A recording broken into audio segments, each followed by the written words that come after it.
Peste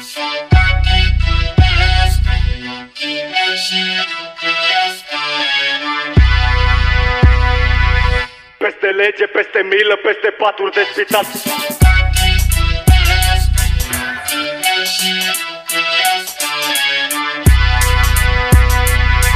Peste lege, peste milă, peste paturi de spital. Stop 4, capăt 1-4. Fatal orice gest aici, nu se joacă teatru. Sănătatea e cea mai importantă, ai grijă de ea, pentru că gloanțele sunt rele pentru sănătatea ta.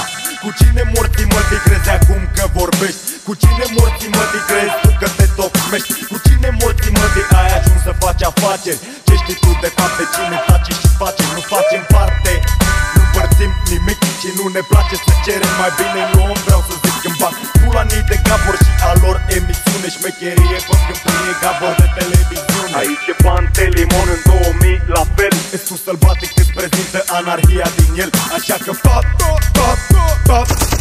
ești în Est, București, capăt 14 gloanțe în cap.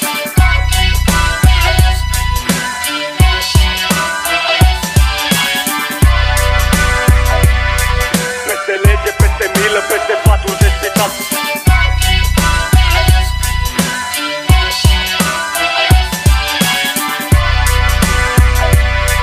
Peste lege, peste milă, peste paturi de spital. Câteva sticle de vin, niște băieți la colț de stradă, o privire mai ciudată. Scandalul să înceapă și nu durează mult, chiar de apare ca în filme. Dar ți-am întins căpătâna pe asfalt mult prea bine. Cu bâta, mai bine plânge măta. Bă, fă pula mare doar atunci când știi că nu-ți intră în gură, că s-ar putea să te trezești legat de un copac, sau că vreo 2 tone de mersan te mângâie pe cap. Dacă sunt și bani la mijloc, viața ta nu poate să fie nici măcar jumătate din suma de pe hârtie. De ce grav? O altă treabă care poate să te aducă în fața mea doar o parte. Regulile nu le fac eu, îți vin cu viața. Aici te naști, cum crești, așa trăiești, că ești în Est Europa, Est România, Est București, din Ion Pantelimon.